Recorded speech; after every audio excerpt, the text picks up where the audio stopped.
Hello guys, how are you? Welcome to my channel physics easy point. मेरे channel पर न केवल आपको 12th क्लास फिजिक्स के इंपॉर्टेंट टॉपिक्स की इजी एक्सप्लेनेशन देखने को मिलती है, बल्कि आपको ये भी बताया जाता है कि आपको एग्ज़ाम में कैसे लिखना है और कौन सा टॉपिक एग्ज़ाम के लिए इम्पोर्टेंट है, ताकि आप अपने प्रॉपर नोट्स बना सको।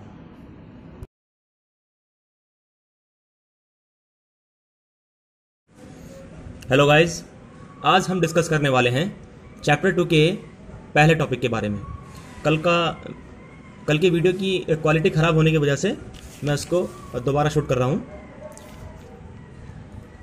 चैप्टर 2 का सबसे पहला टॉपिक है क्षेत्रफल वेक्टर। ठीक है, क्षेत्रफल वेक्टर, इसको वेक्टर एरिया इंग्लिश में बोलते हैं, वेक्टर एरिया। यह एक सदिश राशि है।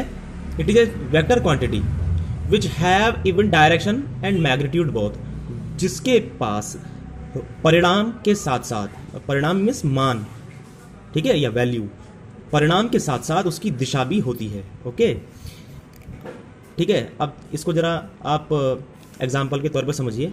अब मान लीजिए आपके पास एक स्क्वायर है, ये आपके पास एक स्क्वायर है। अब इसका एरिया हमने मान लिया है a is equals to 5 centimetre square, इसका एरिया है।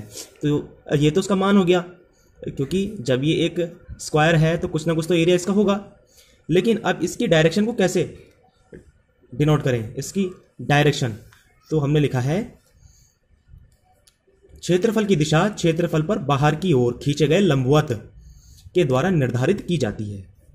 ठीक है, इट मीन्स अब हम इसकी दिशा को दिखाने के लिए इस पर एक बिंदु कंसिडर करेंगे, एक पॉइंट कंसिडर करेंगे, कहीं भी, यहां कर लीजिए, यहां कर लीजिए, यहां कर लीजिए, किसी भी जगह एक पॉइंट को कंसिडर कर लीजिए और बाहर की तरफ, ठीक है, एक उसके नॉर्मल ड्रॉप कर दो, एक अभिलंब दर्शा दीजिए। वही क्या है, वही इसकी डायरेक्शन को शो करेगा, वही इसकी डायरेक्शन को शो करेगा। आई होप सो गाइस, आपका इतना क्लियर होगा। ठीक, अब आपका इसका फॉर्मूला होता है vector A is equal to n cap into A. इसको जरा समझिए, ये मैंने लास्ट ईयर आपको वेक्टर में पढ़ाया था। सपोज दैट आपके पास कोई वेक्टर क्वांटिटी है, आपके पास कोई स्केलर क्वांटिटी ए है। अगर आप इसकी मल्टीप्लाई यूनिट वेक्टर यानी एकांक सदिश से कर देते हैं तो ये वेक्टर में बदल जाता है। ठीक, ये वेक्टर में बदल जाता है। किसी भी स्केलर क्वांटिटी की यूनिट वेक्टर से मल्टीप्लाई करने पर वो वेक्टर में चेंज हो जाएगा। अब जब v है, v की मल्टीप्लाई कर दीजिए यूनिट वेक्टर से, ये हो जाएगा। अब आपके पास a है, a की मल्टीप्लाई कर दीजिए यूनिट वेक्टर से, ये हो गया। ठीक है, फोर्स है, फोर्स की मल्टीप्लाई कर दीजिए, तो ये आपका f डैश हो गया। आई होप सो गाइस आपका इतना क्लियर होगा। ठीक, it is the definition of क्षेत्रफल वेक्टर, वेक्टर एरिया। ठीक, कोई दिक्कत हो तो आप वीडियो को रिवाइंड करके दोबारा देख सकते हैं। घन कोण, it is a solid angle, वह कोण जो गोले के केंद्र पर बनता है। That angle which is makes on the centre of a spherical, जो गोले के केंद्र पर बनता है उसे कहते हैं हम घन कोण। ठीक, देखिए ये सॉलिड एंगल के बारे में है। यह देखो, यहां पर ये इसकी एक गोला है, ये गोले की रेडियस है, दिस इज स्मॉल आर। ठीक है, ये गोले का क्षेत्रफल है। ओके, तो इसके केंद्र पर जो कोण बनेगा उसे कहेंगे हम घन कोण, सॉलिड एंगल। यह कोण गोले के क्षेत्रफल के अनुक्रमानुपाती, गोले के क्षेत्रफल के अनुक्रमानुपाती, ठीक, तथा उसकी त्रिज्या के व्युत्क्रमानुपाती होता है। ठीक, this solid angle is directly proportional to the area of a spherical and inversely proportional to the square of a radius of spherical. ठीक है, उसके क्षेत्रफल के प्रोपोर्शनल और उसके रेडियस के स्क्वायर के एंटी प्रोपोर्शनल होता है। इनको जब दोनों को ऐड करेंगे क्या आएगा हमारे पास ये आ जाएगा d omega is equal to d A upon are square, d A upon are square. D omega is equal to d A upon में r square, d A upon में आर स्क्वायर आपका ये आ गया है। बिकॉज इसको हटाएंगे तो एक कांस्टेंट वैल्यू आती है, उसकी वैल्यू 1 हो जाएगी।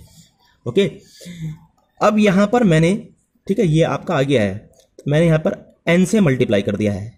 ओके, यूनिट कैप, ठीक है, यूनिट वेक्टर से मैंने इसको मल्टीप्लाई कर दिया है। ओके,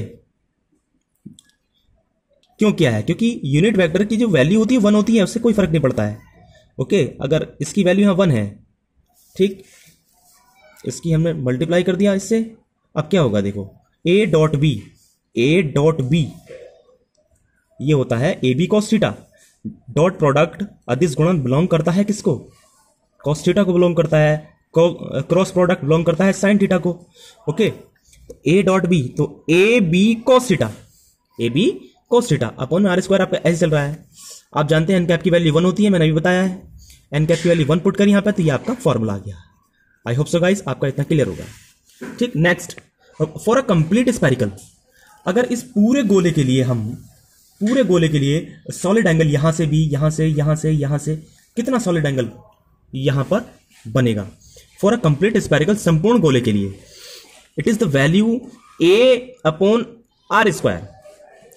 ठीक है, घनकोण क्षेत्रफल के अनुक्रमानुपाती, त्रिज्या के वर्ग के व्युत्क्रमानुपाती होता है। ठीक, क्लियर। नेक्स्ट, यहां देखिए आपके पास ये फॉर्मूला था, omega is equal to A upon are square. अब A is equal to 4 pi r square, it is the formula of area of spherical. गोले का क्षेत्रफल होता है 4 pi r square, 4 pi r square. इसको हमने यहां पुट कर दिया कीजिएगा, आर स्क्वायर से आर स्क्वायर कैंसिल हो गया, ओमेगा की वैल्यू आ गई 4 पाई। इसका मात्रक स्टेरेडियन होता है, steradian. Okay guys, thanks for watching. से अगला टॉपिक है इलेक्ट्रिक फ्लक्स, से हिंदी में बोलते हैं वैद्युत फ्लक्स। पहले इसकी हिंदी में समझते हैं डेफिनेशन। किसी वैद्युत क्षेत्र में किसी क्षेत्र की पृष्ठ से गुजरने वाली लंबवत वैद्युत बल रेखाओं की संख्या को, the number of electric force of lines which is passed through from a unit surface in the direction of a normal is called electric flux. Okay, अब जरा इसको प्रैक्टिकली समझिए। हमारे पास एक सरफेस है, जरूर नहीं कि सरफेस जो है आपका गोलाकार हो, ठीक है, वो आपका कैसा भी हो सकता है, स्क्वायर की फॉर्म में हो सकता है, रेक्टेंगल की फॉर्म में हो सकता है। ठीक, अब यहां पर मैंने एक एरिया को कंसीडर कर लिया है, एक छोटा सा एरिया मैंने कंसीडर कर लिया है। ठीक, ओके, तो इस एरिया से ये नॉर्मल है, इस एरिया से जितनी भी वैद्युत बल रेखाएं निकलेंगी, उनको ही हम कहते हैं इलेक्ट्रिक फ्लक्स, उनको ही हम वैद्युत फ्लक्स कहते हैं। आई होप सो गाइस आपका इतना क्लियर होगा। ठीक, यह वैद्युत क्षेत्र तथा क्षेत्रफल वेक्टर के अदिश गुणन के बराबर होता है। अदिश गुणन means dot product. It is equal to the dot product of electric field and vector area. ठीक है, phi E, it is denoted by phi E. इसको फाई ई से लिखते हैं, मैंने बताया देखो, phi E is equal to A dot D A. ठीक है, A B, A dot B means A B cos theta. I hope so guys इतना क्लियर होगा, पहले ही बताया मैंने। ठीक, इतना आपका क्लियर है। क्लियर। अब यहां देखिए जरा, नाउ ये आपका इलेक्ट्रिक फ्लक्स का फॉर्मूला है जो अपने आप में काफी इंपॉर्टेंट है। अगर थीटा की वैल्यू 90 डिग्री है, सपोज देखो थीटा क्या है यहां पर, व्हाट इज थीटा? थीटा है वैद्युत क्षेत्र और क्षेत्रफल वेक्टर के बीच बना कोण। ठीक, वैद्युत क्षेत्र इलेक्ट्रिक फील्ड और वेक्टर एरिया के बीच बना कोण, the angle which is made between electric field and vector area. अगर इन दोनों के बीच का कोण 90 डिग्री हो, वेक्टर एरिया और इलेक्ट्रिक फील्ड के बीच का कोण 90 डिग्री हो, तो cos 90 की वैल्यू 0 होती है, आप जानते हैं, तो ये सारा 0 हो जाएगा। इट मींस आपका जो फ्लक्स होगा वो 0 होगा। क्लियर। इफ थीटा की वैल्यू अगर आपके पास 0 डिग्री हो, ठीक, यानी इन दोनों के बीच का कोण क्या हो, 0 डिग्री हो, मीन्स एक दूसरे के पैरेलल हो, तो क्या होगा, ये आपका cos 0 की वैल्यू क्या होगी, यहां पर 1 हो जाएगी। 1 से EDA आपका आंसर आ जाएगा। इसका देखो unit, it is most important. इसका मात्रक क्या होता है, देखिए, newton upon coulomb metre square. देखो, this is intensity of electric field. Electric field का दो, इलेक्ट्रिक फील्ड का मात्रक होता है newton upon coulomb, because E बराबर होता है F अपॉन Q। ठीक, मैंने पिछली वीडियो में बताया था, F अपॉन न्यूटन बटे कूलम्ब, और क्षेत्रफल का मात्रक होता है मीटर स्क्वायर। ये होगा इसका newton metre square upon coulomb. ये हिंदी में है। विमा डायमेंशन, अब देखो डायमेंशन देखिए जरा, ई की डायमेंशन क्या है, MLT-3 या -1, ठीक है। अगर आपको इसकी डायमेंशन समझनी है, ई बराबर होता है F/Q, एफ की डायमेंशन होती है MLT-2 जब इसको ऊपर लेके जाते हैं तो MLT-3A-1 आपका आ जाता है। It is the dimension of intensity of electric field. और क्षेत्रफल लंबाई गुणा चौड़ाई, इसकी डायमेंशन L² होती है, L², ठीक है। L² इंटू L की पावर 3 हो गई यहाँ, L की पावर 3, ML की पावर 3 T-3 A-1। आई होप सो गाइस आपका इतना क्लियर होगा। कोई बात, कोई स्टेटमेंट या कोई टॉपिक आपके समझ में ना आए तो आप वीडियो को रिवाइंड करके देख सकते हैं, ठीक। Thanks for watching.